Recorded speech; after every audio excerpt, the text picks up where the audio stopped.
ಈ ಶುಭ ದಿನದಂದು ಬಿಜಾಪುರ ಶಹರದಲ್ಲಿ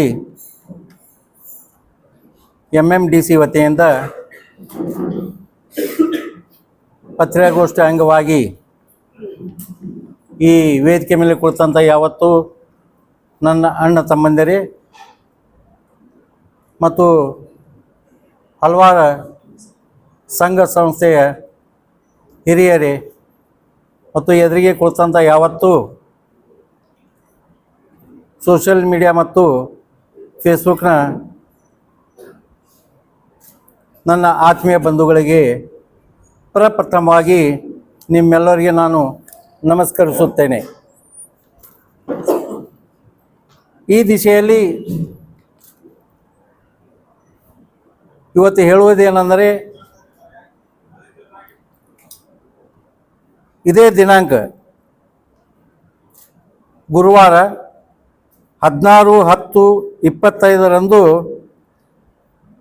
ಬಿಜಾಪುರ ಬಂದ್ ಹಾಗೂ ಬೃಹತ್ ಪ್ರತಿಭಟನಾ ಮೆರವಣಿಗೆ. MMDC ಮತ್ತು ಹಲವಾರು ಸಂಘ ಸಂಸ್ಥೆ SC ST ಬ್ಯಾಕ್ವರ್ಡ್ ಕಮ್ಯುನಿಟಿ ಎಲ್ಲರೂ ಸೇರಿಕೊಂಡು ಬಂದ್ ಮಾಡಲಿಕ್ಕೆ ಕಾರಣ ಏನಪ್ಪ ಅಂದ್ರೆ, ತಮ್ಮೆಲ್ಲರಿಗೂ ಗುರ್ತಿದ್ದಂತೆ ಹೋದ ತಿಂಗಳ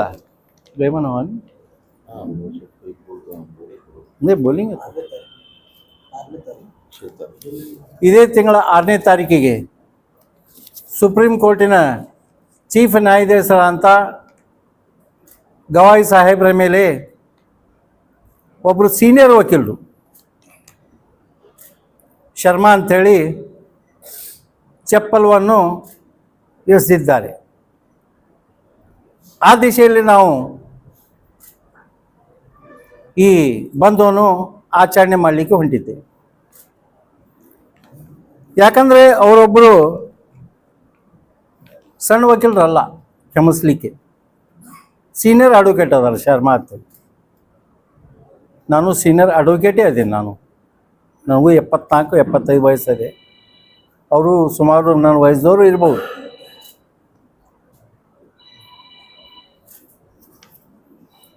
ಕಾನೂನು ಅರ್ಥವರು ಈ ರೀತಿಯಿಂದ ಮಾಡುವುದು ಸರಿನಾ? ಮತ್ತು ಇಷ್ಟಾದರೂ ಸಹಿತ ಅವರ ಮೇಲೆ ಏನು ಕ್ರಮ ಕೈಗೊಂಡ್ರ? ಅವ್ರಿಗೇನು ಅರೆಸ್ಟ್ ಮಾಡಿದಾರ? ಯಾಕಂದ್ರೆ ಗವಾಯಿ ಸಾಹೇಬರು ಒಂದು SC ಅದಾರ ಅಂತೇಳಿ ಈ ನಮ್ಮನೆ ಅನ್ಯಾಯನಾ? ಮೊನ್ನೆ ತಾನೇ ಹೋದ ತಿಂಗಳ ನಮ್ಮ ಮೊಹಮ್ಮದ್ ಪೈಗಂಬರ್ ಉರ್ಸಿತ್ತು. ಆ ದಿಶೆಯಲ್ಲಿ UP, ಬಿಹಾರ್ ಮತ್ತು ಹಲವಾರು ರಾಜ್ಯಗಳಲ್ಲಿ ಐ ಲವ್ ಮೊಹಮ್ಮದ್ ಅನ್ನಕ ಅವ್ರ ಮೇಲೆ ಕೇಸ್ ಹಾಕಿ ಜೈಲಿಗೆ ಕಳಿಸಿದರು. ಇದು ಏನು ಸಾಮಾನ್ಯ ಕೆಲಸ ಅಲ್ಲ. ಸಂವಿಧಾನ ಅಡಿಯಲ್ಲಿ ನಮ್ಮ ದೇಶದ ಚೀಫ್ ಮುಖ್ಯ ನ್ಯಾಯಾಧೀಶರು ಸಂವಿಧಾನದ ಅಡಿಯಲ್ಲಿ ಅವ್ರ ಮೇಲೆ ಕೇಸ್ ಹಾಕೋ ಅಷ್ಟೇ ಅಲ್ಲ, ಅವರು ಅರೆಸ್ಟ್ ಮಾಡಿ ಅವ್ರಿಗೆ ಗಲ್ಲಿಗೆ ಏರಿಸ್ಬೇಕಂತ ಹೇಳಿ ನಾನು ಕಳಕಳಿಯಿಂದ ತಮ್ಮ ಮೂಲಕ ವಿನಂತಿಸುತ್ತೇನೆ. ಇದು ಭಾಳ ಐತಿ. ಇದು ಯಾಕಂದ್ರೆ ಸಣ್ಣ ಪುಟ್ಟು SC ST ಮೈನಾರಿಟಿ ಮತ್ತು ಸಿಖ್ ಸಮಾಜದವರಿಗೆ ಸುಮಾರು 1915 ಸಾಲಿನಿಂದ ಇವತ್ತಿನವರೆಗೆ ತಾವು ನೋಡ್ತಾ ಬಂದಿದ್ದೀರಿ, ಕೇಳ್ತಾ ಬಂದಿದ್ದೀರಿ. ಈ ಸಮುದಾಯ ಮೇಲೆ ಬಹಳ ಅತ್ಯಾಚಾರ, ಅನ್ಯಾಯ ಸುರಿಮಳೆ ಆಗಿದೆ. ಈ ದಿಶೆಯಲ್ಲಿ ಇವತ್ತಿನ ದಿವಸ ನಾವು ಸಂವಿಧಾನ ಅಡಿಯಲ್ಲಿ ಇದು ಮುಖ್ಯ ನ್ಯಾಯಾಧೀಶ ಗವಾಯಿ ಸಾಹೇಬ್ರ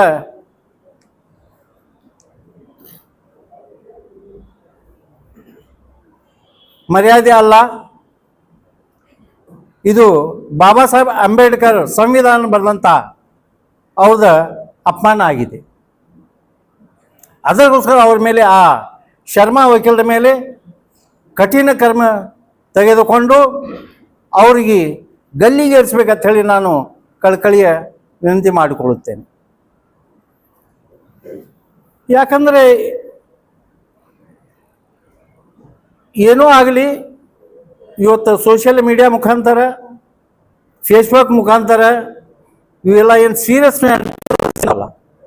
ಈ ಅನ್ಯಾಯದ ಸುರಿಮಳಿ SC ST ಬ್ಯಾಕ್ವರ್ಡ್ ಮೈನಾರಿಟಿ ಮತ್ತು ಸಿಖ್ ಸಮುದಾಯ ಮೇಲೆ ಅನ್ಯಾಯ ಆದಂಥ ಇವು ಮೇನ್ ಮೀಡಿಯಾದಲ್ಲಿ ಬರಂಗಿಲ್ಲ. ಇದು ಯಾಕಂದ್ರೆ ಮೇನ್ ಮೀಡಿಯಾ ಅವರಲ್ಲಿ ಎಲ್ಲ ಮಾರಾಟ ಆಗಿಬಿಟ್ಟು ಅವ್ರಲ್ಲಿ ಹಿಡಿತದಲ್ಲಿದ್ದಾರೆ, ಹಿಡಿತದಲ್ಲಿ ಅದಾರ.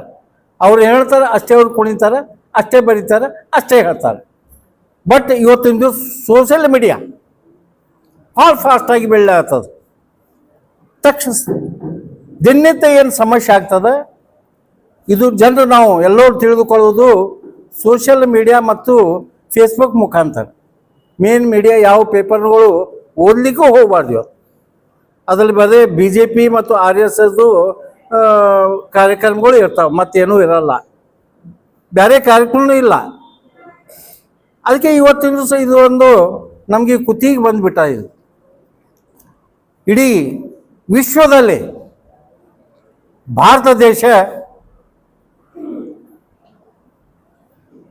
ಎಲ್ಲ ದೇಶಗಳು ಬೇಸರ ಪಡ್ಲಾಕತ್ತಾರೆ. ಅನ್ಯಾಯದ ಸುರಿಮಳೆ ಆಗೋದರಿಂದ ಮೊನ್ನೆ ತಾನೇ ಹೋದ ವರ್ಷ ಯಾವ ಥರದ ನೇಪಾಳದಾಗ ಆಯ್ತಲ್ರಿ, ಆ ಥರದ ನಮ್ಮ ಭಾರತ ದೇಶದಲ್ಲಿ ಆಗೋದು ಮುಖ್ಯ ಅದ. ಈಗ ಅದಕ್ಕೆ ನಾನು ಇಲ್ಲಿ ನೆರೆದಂಥ ಯಾವತ್ತೂ ಎಲ್ಲ ಸಂಘಟನೆಗಳಿಗೆ, ವಿಶೇಷವಾಗಿ SC ST backward community, minority, Sikh ಸಮುದಾಯವರಿಗೆ ನಾನು ವಿನಂತಿಸಿ ಮಾಡಿಕೊಳ್ತೇನೆ, ನಾವೆಲ್ಲರೂ ಒಗ್ಗಟ್ಟಾಗಿರ್ಬೇಕು. ಯಾಕಂದರೆ ಇದನ್ನು ಮುಖ್ಯವಾಗಿ ಅವರು ಸೌಹಾರ್ದತೆಗಾಗಿ ನಾವೆಲ್ಲರೂ ಕೂಡಿಕೊಂಡು ಇದೇ ದಿನ ಗುರುವಾರ 16 ತಾರೀಕಿಗೆ 16/10/25 ಸಿದ್ದೇಶ್ವರ ಗುಡಿ ಮುಖಾಂತರ ಬಿಜಾಪುರ ಶಹರ ಸಂಪೂರ್ಣವಾಗಿ ಬಂದ್ ಮಾಡಬೇಕಂತ ನಾನು ಕಳಕಳಿಯಿಂದ ಕೇಳ್ಕೊತೇನೆ. ಬಂದ್ ಮಾಡ್ಲಿಕ್ಕಂದ್ರೆ ಏನಾದರೂ ಅನಾಹುತಗಳು ಆದ್ರೆ ಅದಕ್ಕೆ ನಾವು ಸಂಬಂಧ ಬಿಡುವುದಿಲ್ಲ. ದಯವಿಟ್ಟು ನಾನು ವಿನಂತಿ ಮಾಡಿಕೊಳ್ಳುತ್ತೇನೆ,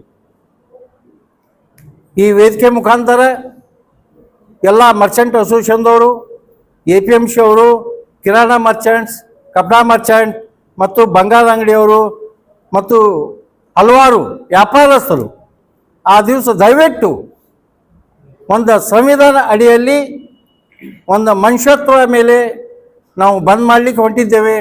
ಅದಕ್ಕೋಸ್ಕರ ತಾವು ಎಲ್ಲರೂ 16 ತಾರೀಕಿಗೆ ಗುರುವಾರ ದಿವಸ ಸಂಪೂರ್ಣ ಬಿಜಾಪುರ ಬಂದ್ ಮಾಡಬೇಕಂತೇಳಿ ನಾನು ಕಳಕಳಿಯಿಂದ ಕೇಳ್ಕೊತೇನೆ. ಇವತ್ತು ಆಗಬೇಕು, ಖಂಡಿತವಾಗಿ ಆಗಬೇಕು.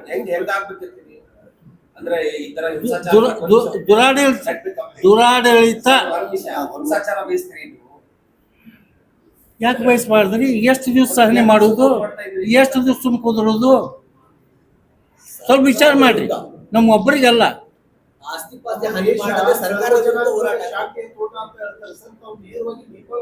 ನೋಡಿ ಏನಾದ್ರು ನೋಡಿ, ಎಲ್ಲಿಗೆ ಬರ್ತಾವ ಮನುಷ್ಯ, ಇಲ್ಲಿಗೆ ಬರ್ತಾವ ಸುಮ್ಮಿರ್ತಾವ. ಸಂವಿಧಾನದ ಅಡಿಯಲ್ಲಿ ಇವ್ರೇನು ಕೆಲಸ ಮಾಡ್ಲಾಕತ್ತಾರ ಒಂದರಿ ನೀವು ತೋರಿಸ್ಕೊಟ್ಟಿರಿ. ಈಗ ಆಡಳಿತ ಏನ್ ಮಾಡ್ಲಾಕತ್ತಾರ, ಸಂವಿಧಾನದ ಅಡಿಯಲ್ಲಿ ಇವ್ರು ಏನ್ ಮಾಡ್ಲಾಕತ್ತಾರ, ಇವರು ಏನ್ ವಿಚಾರ ಮಾಡ್ಲಾಕತ್ತಾರ? ಮೊನ್ನೆ ತಾನೇ ಈಗ ಒಂದು ಎಕ್ಸಾಂಪಲ್ ಕೊಟ್ಟೆ ನಾನು. I being a Muslim, I love Muhammad ಅದಕ್ಕೆ ಅವ್ರ ಮ್ಯಾಗ ಕೇಸ್ ಹಾಕಿ ಜೈಲಿಗೆ ಕಳಿಸಿದ್ರು. ಇದು ಅನ್ಯಾಯ ಅಲ್ವಾ? ಅವರು 24 ಗಂಟೆ ಹೋಗೋಗ್ತಿರ್ತಾರೆ, ಶ್ರೀರಾಮ್ ಶ್ರೀರಾಮ್ ವೈನಾಮ್ ಅಂತೇಳಿ. ನೀವೇನಾದ್ರು ನಾವು ಅಂತೀವ? ಹೇಳ್ರಿ, ನೀವೇ ಹೇಳ್ರಿ. ನೋಡಿ, ಇದು ಅಲ್ಲ ಪದ್ಧತಿ ಅಲ್ಲ. ಇದು ಇದು ಹಿಂದೂಸ್ತಾನ. ಸಂವಿಧಾನದ ಹಳ್ಳಿ ನಾವು ಎಲ್ಲರೂ ಬಾಳೆ ಎಲ್ಲರೂ ಅಣ್ತಮ್ಮರ ಹಾಗೆ ಅದೀವಿ. ನಾವು ಒಕ್ಕಟ್ಲಿಂದ ಅದೀವಿ, ಹುಮ್ಮಸ್ಲಿಂದ ಅದೀವಿ, ಪ್ರೀತಿ ವಾತ್ಸಲ್ಯದಿಂದ ಅದೀವಿ. ಇದನ್ನ ಅವರು ಕೆಡಿಸಲಾಗತ್ತ. ಶಾಂತಿ ತೋಟ ಏನದಲ್ರಿ, ಈ ಶಾಂತಿ ತೋಟಕ್ಕೆ ಇವರು ಬರ್ಬಾದ್ ಮಾಡ್ಲಾಗತ್ತಾರ. ಅದಕ್ಕೆ ನಾ ಇದು ಎಕ್ಸಾಂಪಲ್ ಕೊಟ್ಟಿದ್ದು ನೇಪಾಳದ. ನಾನು ಶಾಂತಿ ಕೆಡಿಸ್ಬೇಕಂತ ಮಾಡ್ಲಾಕತ್ತಿಲ್ಲ. ಇದು ಅನ್ಯಾಯದ ಸುರಿಮಳಿ, ಇದು ಕುತ್ತಿಗೆ ಬಂದ್ಬಿಟ್ಟಾದ್ರಿ. ಈಗ ದಿನನಿತ್ಯ ಮುಂಜಾನೆ ಇದೇ ಕೇಳುವುದು, ಇಲ್ಲ ಬೋಲ್ಡೋಜರ್ ಹಚ್ಚೋದು, ಒಂದು ಸಣ್ಣ ಪುಟ್ಟ ಏನು ಕೇಸ್ ಹರ್ಸದ ಮನೆ ಬೀಳಿಸ್ತಾರ. ಯಾವಾಗದು ಇದು ನ್ಯಾಯನಾ? ಈ ಸರ್ಕಾರದಾಗ- ಕೋರ್ಟ್ ಇಲ್ವಾ? ಪೊಲೀಸ್ ಸ್ಟೇಷನ್ ಇಲ್ವಾ? ಕಂಪ್ಲೇಂಟ್ ಇಲ್ವಾ? ಯಾರೂ ಇಲ್ವಾ ಸಂವಿಧಾನ ಅಡಿ ನಿಮ್ಗೆ ಕೆಲಸ ಮಾಡಲಿಕ್ಕೆ? ಇವ್ರು ಯಾರಿಗೆ ಪವರ್ಸ್ ಕೊಟ್ಟಿದ್ದು? ಇವರು ಮಿನಿಸ್ಟರ್ಸು, ಮುಖ್ಯಮಂತ್ರಿ, ಪ್ರೈಮ್ ಮಿನಿಸ್ಟರ್ ಅಂದ್ರೆ ಇವರು ಸರ್ವಾಧಿಕಾರಿಯನಾ? ಯಾರು ಆಲ್ ಅವರ್ ಸರ್ವೆಂಟ್ಸ್ ಎಲ್ಲ ಮಿನಿಸ್ಟರ್ ಹಿಡ್ಕೊಂಡು ನಾವು ಸಂವಿಧಾನ ಅಡಿಯಲ್ಲಿ ಕೆಲಸ ಮಾಡಬೇಕು, ಜನಸೇವೆ ಮಾಡಬೇಕು, ಜನರು ಒಳ್ಳೆ ತನಕ ನಾವು ಬಯಸ್ಬೇಕು. ನಾವು ಅಂದ್ರೆ ಸರ್ವಾಧಿಕಾರಿ ಮಾಡ್ತಂದ ಬಳಿಕ ಯಾರೂ ಸಹನೆ ಮಾಡಬಾರ್ದು. ನಾ ಮಾಡ್ತಿದ್ದೆ, ನಾ ಮಾಡಂಗಿಲ್ಲ. ಯು ಪಿನಲ್ಲಿ ನಾ ಇದ್ರೆ ಮೋದಿಗೆ ನಾ ಸತ್ರ ಪರವಾಗಿಲ್ಲ, ಅವ್ನು ಕ್ಲಾಸ್ ಮಾಡಿದ್ದೆ ನಾನು. ನೀವು ಕಾಂಗ್ರೆಸ್ ಪಕ್ಷದ ನಾಯಕರೇ ಇದ್ರಿ, ಇಂದಿರಾ ಗಾಂಧಿ ಅವರು ಮಾಡಿದ emergency emergency is different Baba. Emergency is different, this act is different. ಇದು ನೀವು ಅರ್ಥ ಮಾಡ್ಕೊಳ್ಳಿ ಫಸ್ಟ್. ದಿನನಿತ್ಯ ಏನು ಚಟುವಟಿಕೆ ನಡೀತಾವಲ್ಲ, ಇದಕ್ಕೆ ಸ್ವಲ್ಪ ತಾವು ಏನಾದ್ರು ಮೀಡಿಯಾದವ್ರು ನೀವು ಎಲ್ಲರೂ ಕೊಡ್ತದ ಅಂದ್ರೂ ನಮ್ಗೆ ಕೆಣಕ್ತೀರಿ ನೀವು, ಬೇಕಂತ ಕೆಣಕ್ತೀರಿ ನೀವು, ನನಗೆ ಗೊತ್ತಾಗ್ತದೆ. ಇದು ಸರಿಯಲ್ಲ. ಈ ಥರದ ದುರಾಡಳಿತ ನಾವು ಸಹನೆ ಮಾಡುವುದಿಲ್ಲ. ಬೇಕಾದಾಗಿಲ್ಲ. ಇವತ್ತು ನಮ್ಮ ಸ್ವಲ್ಪ ಮುಖ್ಯಮಂತ್ರಿ ಯಾಕೆಲ್ಲ ನಮ್ಮ ಕರ್ನಾಟಕ ಏನಾದ್ರೂ ಹೆಚ್ಚು ಕಡಿಮೆ ಆದ್ರೆ ಕ್ಷಮೆ ಇರ್ಲಿ, ಅದನ್ನೇ ಹೈಲೈಟ್ ಮಾಡೋದು ಬೇಡ ಅಂತ ಹೇಳಿ ತಮ್ಮಲ್ಲಿ ಕೈ ಮಾಡ್ರಿ, ಹೈಲೈಟ್ ಮಾಡಿ, ನಾವೇನು ಅನ್ಸಂಗಿಲ್ಲ, ಯಾರಿಗೆ ಅನ್ಸಂಗಿಲ್ಲ. ಇಲ್ಲ, ಹಂಗೇನಿಲ್ಲ. ಇದೇ ಸ್ಟೇಟ್ ಇಶ್ಯೂ ಆಗೋದು ಅವಶ್ಯಕತೆ ಬೇಡ. ಮತ್ತೆ ಯಾವ್ದಾದ್ರು ಆಗ್ಬೇಕ್ರಿ, ಎಷ್ಟು ಸುಮ್ ಕುಂದಿರ್ತೀರಿ ನೀವು? ಆಗ್ಬೇಕು ಎಲ್ಲ ಎದ್ದೇಳಿ. ಎಷ್ಟು ಒಂದ್ ದಿವ್ಸ 5 ಅಂತೂ ಅದಲ್ಲ. ನಮ್ಮಲ್ಲಿ ಕರ್ನಾಟಕದಲ್ಲಿ ಅನ್ಯಾಯ ಸುರಿಮಳೆ ಅದ ರೀ. ಬುದ್ಧಿವಂತ ಜನ ಇದೀವಿ. ಅವೆಲ್ಲ ಯಾರ ಬುದ್ಧಿ ಇಲ್ಲ, ಎಲ್ಲರ ಬಳಿ ಬುದ್ಧಿ ಅದ. ಅವ್ರಿಗೆ ಬುದ್ಧಿ ಇರ್ಲಾರ್ದವ್ರಿಗೆ ಪಾಠ ಕಲ್ಸಲ್ಲ ನೀವು. ಸುಮ್ನೆ ಕುಂದ್ರದ. Only because of the insult to the constitution and chief justice of India. That's all. This much only. ಏನೋ ನೀವು ಕೆಲಸ ಮಾಡಿ, ಸಂವಿಧಾನ ಅಡಿಯಲ್ಲಿ ಮಾಡ್ರಿ. ನಾ ಹೇಳುವುದು ಅಷ್ಟೇ.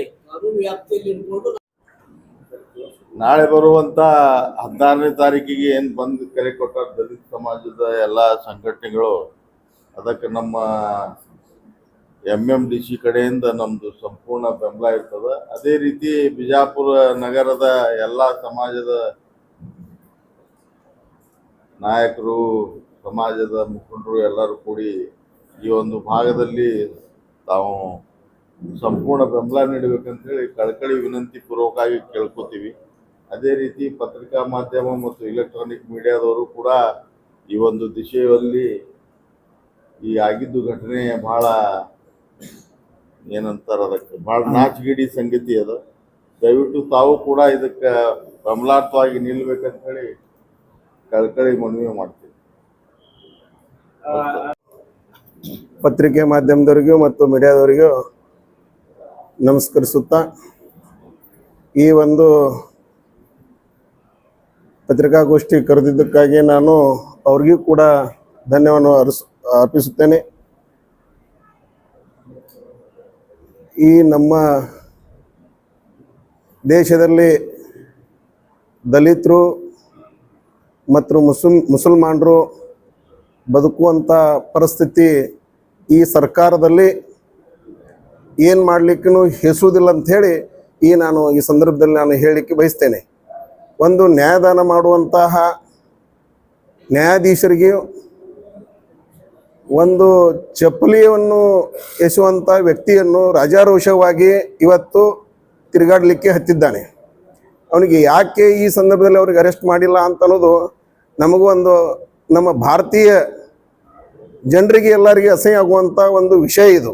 ಇದು ಸರ್ಕಾರ, ಈ ಕಾಂಗ್ರೆಸ್ ಸರ್ಕಾರ, ಈ BJP ಸರ್ಕಾರದಲ್ಲಿ ಯಾವ ಕೆಲಸ ಮಾಡಲಿಕ್ಕೆ ಅವ್ರು ಹೆಸುವುದಿಲ್ಲ ಅಂತೇಳಿ ಈ ಸಂದರ್ಭದಲ್ಲಿ ನಾನು ಹೇಳಿಕೆ ಬಯಸ್ತೀನಿ. ಆ ಹರಾಮಿಯನ್ನು, ಹರಾಮ್ಖೋರ್ನನ್ನು ಅವನು ಅರೆಸ್ಟ್ ಮಾಡಬೇಕಾಗಿ ನಾನು ಈ ಸಂದರ್ಭದಲ್ಲಿ ಹೇಳಲಿಕ್ಕೆ ನಾನು ಬಯಸುತ್ತೇನೆ.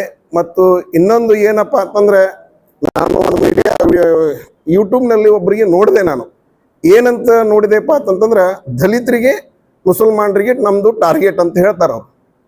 ಈ ಥರ ಹೇಳ್ತಾರಪ್ಪ ಅಂತಂದ ಬಳಿಕ ನಾವು ಇದು ಬಹಳ ಯೋಚನೆ ಮಾಡಬೇಕಾಗ್ಯದ. ಅಂಬೇಡ್ಕರ್ ಬಗ್ಗೆ ತಾವು ಏನಾರ ಅವ್ರ ಬಗ್ಗೆ ಹೊಗಳಿದರೆ ನಮಗೆ ಸಹಿಸ್ಕೊಳ್ಳಿಕ್ಕೆ ಆಗೋದಿಲ್ಲ. ಅದಕ್ಕೆ ನೀವು ಆ ಥರ ಮಾತಾಡಲಿಕ್ಕೆ ಹೋಗಬೇಡ ಅಂಥೇಳಿ ಈ ಮಾತನ್ನು ನಾನು ಯೂಟ್ಯೂಬ್ನಲ್ಲಿ 2 ದಿವಸ ಹಿಂದ್ಗಡೆನೇ ಕೇಳಿದ್ದೀನಿ. ಅಂಥ ಒಂದು ಪರಿಸ್ಥಿತಿ ಬಂದದ. ಅದರ ಸಲುವಾಗಿ ನಾನು ಈ ಬಿಜಾಪುರ ಬಂದ್ ಆಚರಣೆ ಸಲುವಾಗಿ ನಾವು ಎಲ್ಲರೂ MMDC ಅವರಾಗಲಿ, ನಮ್ಮ ಬಿಜಾಪುರ ಸಮಸ್ತ ಎಲ್ಲರೂ ಕೂಡಿ ನಾವು ಬಂದು ಹೋರಾಟ ಮಾಡಲಿಕ್ಕೆ ನಾವು ಸಿದ್ಧಿದ್ದೇವೆ ಅಂತೇಳಿ ನಾನು 2 ಮಾತನ್ನು ಮುಗಿಸ್ತೇನೆ. ಪ್ರೂಫ್ ತೋರಿಸ್ಕೊಟ್ಟಂಗಾಯ್ತು. ಈಗ ಅರ್ಥ ನಾವು ಮಾಡ್ಕೋರಿ. ಬಂದ್ ಎದಕ್ ಮಾಡ್ಲಾಕತ್ತೀವಿ? ಬಂದ್ ದಿವಸ ನಾವು ಗಾಂಧಿ ಶಾಂತಿ ಕಳಿಸ್ಲಿಕ್ಕೆ ಮಾಡ್ಲಾಕತ್ತೀವಲ್ಲ, ಸಂವಿಧಾನ ಉಳಿಸ್ಲಿಕ್ಕೆ ಮಾತ್ರ ಮಾಡ್ಲಾಕತ್ತೀವಲ್ಲ. ಅದೇ ನೀವು ಇದೇ ಥರದ ಅಲ್ಲಿ UP-ದಾಗ ಮಾಡ್ರಿ ನೋಡಮ್ಮ, ಡೆಲ್ಲಿದಾಗ ಮಾಡ್ರಿ, ಕೇಸ್ ಹಾಕಿ ಅರೆಸ್ಟ್ ಮಾಡಿ ಕೊಡ್ತಾರ. ಆ ವಕೀಲ್ಗೆ ಯಾಕೆ ಮಾಡಲಿಲ್ಲ? ಎದಕ್ಕೆ ಮಾಡಲಿಲ್ಲ? ಯಾಕಂದ್ರೆ RSS ಗಡಿಯಿಂದ ಬೆಳೆದವ ನಾವು ಶರ್ಮಾ. ಇದು ತಿಳ್ಕೊಳ್ಳಿ ಮೊದಲು. ಇಡೀ ಸಮಾಜಕ್ಕೆ ಅವರು ಕಲಕ್ ತರಲಾಗತ್ತ, ಬ್ರಾಹ್ಮಣ ಸಮಾಜಕ್ಕೆ ಕಲಕ್ ತರಲಾಗತ್ತ ನಾವು ಶರ್ಮಾ. ಹೇಳ್ತಾರ್ರಿ ಉಳಿಸ್ಕೊಳಿಕ್ಕೆ. ಅಲ್ಲ ದಲಿತ ಅಲ್ಲ, ಹೇಳ್ಕೊಳ್ಳಿ ಹೇಳ್ತಾರ ಅದು. ಸರ್, ನ್ಯಾಯಾಧೀಶ ದಾನ ಮಾಡವ, ಅವನಿಗೆ ನೀವು ಶೂ ಎಸಿತಿರಪ್ಪ ಅಂತಂದ್ರೆ ಏನ್ ಯಾವ ಮಟ್ಟಕ್ಕೆ ಬಂತು? ಶಾಂತಿ ತೋಟ ಅಂತ ಹೇಳಿ ಇದೇ ಸದ್ಯಕ್ಕೆ ಬ್ರದರ್ ಒಬ್ರು ಕೇಳಾಕತ್ತಾರ. ನಮ್ಮ ಭಾರತ ದೇಶದಲ್ಲಿ ನಾವು ಶಾಂತಿ ತೋಟ, ಇದು ಯಾರು ಇಶ್ಯೂ ದೊಡ್ಡ ಮಾಡಾಕತ್ತಾರ? ಯಾರು ಮಾಡಾಕತ್ತಾರ? ನಮ್ಮಿಂದ ಆಗ್ಲಾಗತ್ತವ್ರೆ. ಏನಪ್ಪಾ, ಒಬ್ರು ಯಾರೋ ಒಂದು ಕಲೀಲಾರ್ದವ ಏನೋ ಒಗದಾನ, ಏನೋ ಒಂದು ಆರೋಪಿ ಒಗದಾನ ಅಂತ ತಿಳ್ಕೊಬಹುದು. ಪ್ರಜ್ಞಾವಂತನ ಒಗಿತಾನಪ್ಪ ಅಂತಂದ್ರೆ ಯಾವ ಮಟ್ಟಕ್ಕೆ ಬಂದದ ಇವತ್ತು ಈ ಸರ್ಕಾರದಲ್ಲಿ? ಅದೇ ಒಂದು ನೋಡ್ರಿ, ಮೊನ್ನೆ ಒಂದು ಐ ಲವ್ ಮೊಹಮ್ಮದ್ ಅಂತ ಹೇಳಿ ಅದಕ್ಕೆ ಅವನಿಗೆ ಜೈಲಿಗೆ ಹಾಕ್ತಾರ, ಬರೀ ಒಂದು ವರ್ಡ್ ಸಕಂದಿದ್ದಕ್ಕೆ. ಇವ ಶೂ ಎಸದಕ್ಕೆ ಏನ? ಅದು ನ್ಯಾಯಾಧೀಶಕ್ಕೆ ಶೂ ಎಸಿತಾನ. ಸಂವಿಧಾನದ ಅಪಮಾನ ರೀ, ಹೆಂಗ್ರಿ ಇದು? ಟೋಟಲಿ ಸಂವಿಧಾನದ ಅಪಮಾನ.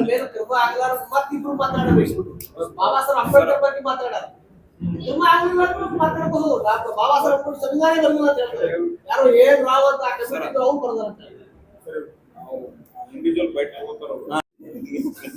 ನಮ್ಮ MMDC ಇಂದ ಕಲಿತ ಉದ್ದೇಶ ಈಗಾಗಲೇ ನಮ್ಮ ನಾಯಕರು ಹೇಳಿದ್ದಾರೆ.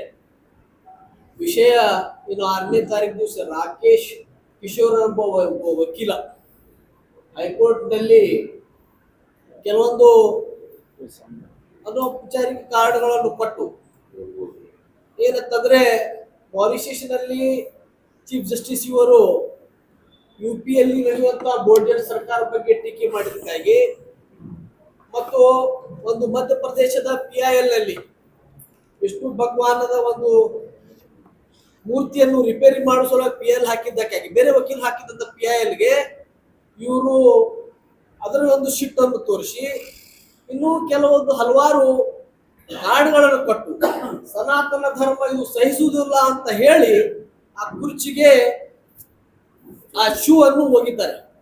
ಆ ಶೂ ಅನ್ನು ಬೇರೆ ಜಡ್ಜ್ ಬಳಿ ಹೋಗ್ತದೆ. ಅವಾಗ ಮತ್ತೆ ಹೇಳ್ತಾನೆ, ಇದು ನಾನು ನಿಮಗೆ ಒಗ್ದಿಲ್ಲ, ಆ ಜಸ್ಟಿಸ್ BI ಗವಾಯಿ ಇವರಿಗೆ ಒಗ್ದೀನಿ ಅಂತ ಸ್ಪಷ್ಟವಾಗಿ ಹೇಳ್ತಾರೆ. ಆದ್ರೆ ನಾವು ಇದರಿಂದ ಅರ್ಥ ಮಾಡಿಕೊಳ್ಬೇಕು ಅವ್ರ ಉದ್ದೇಶ ಏನಿದೆ ಅಂತ.